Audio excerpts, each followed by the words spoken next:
안녕하세요. 대한변호사협회 인증 이혼 전문 박상인 변호사입니다. 5월은 가정의 달이기도 하지만 저에게는 종소세 납부의 달입니다. 제가 직접 세무 관련된 책도 읽고 저희 담당 회계사무실과도 소통하면서 어떻게 하면 세금을 더 줄일 수 있을까라는 절세를 연구하게 되는데요. 오늘은 이혼 소송에서 세금을 아낄 수 있는 꿀팁을 알려드리도록 하겠습니다.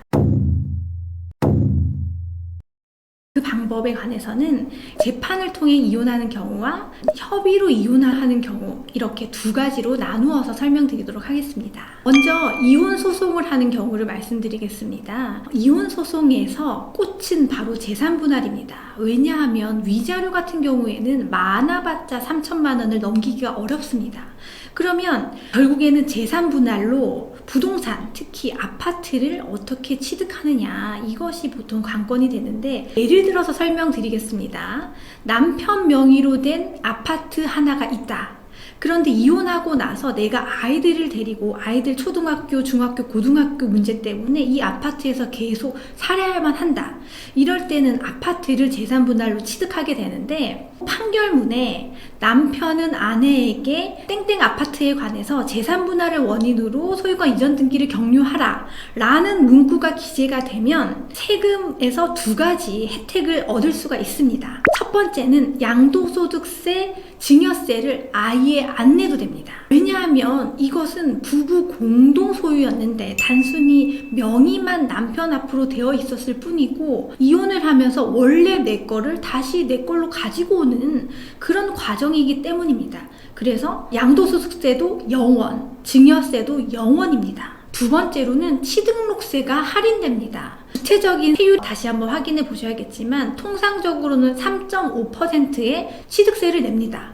그런데 재산 분할을 통해서 부동산을 취득하는 경우에는 2%가 감면된 1.5%, 자동차도 마찬가지로 등록세가 할인된다고 보시면 됩니다. 그렇다면 이번에는 협의로 이혼하는 경우를 말씀드리겠습니다. 협의로 이혼하는 구체적인 방법 같은 것들은 제가 지난 영상에 올려드린 부분이 있으니까 한번 참조해 보시고요. 법원에서는 이혼을 하느냐 마느냐, 그리고 친권 양육권자, 양육비 이런 부분만 결정하게 되지 재산 분할을 어떻게 하느냐에 관해서는 전혀 신경 쓰지 않습니다.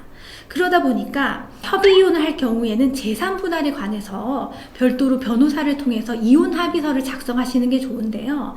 이혼 합의서에도 아까 말씀드린 것과 같이 재산 분할 명목으로 라는 항목을 저희 변호사들이 작성을 해드립니다. 그렇다면 앞서 말씀드린 바와 같이 취등록세, 그리고 양도소득세, 증여세 모든 부분에서 혜택을 얻을 수가 있습니다. 이혼할 때는 사실 한 푼이 아쉽습니다.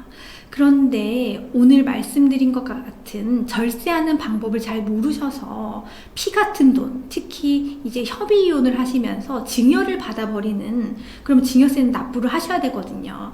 이런 경우를 좀 보게 돼서 오늘은 이런 영상을 준비하였습니다. 이 영상이 합법적으로 절세하는 데 도움이 되신다면 좋아요, 구독 부탁드리겠습니다. 이상입니다.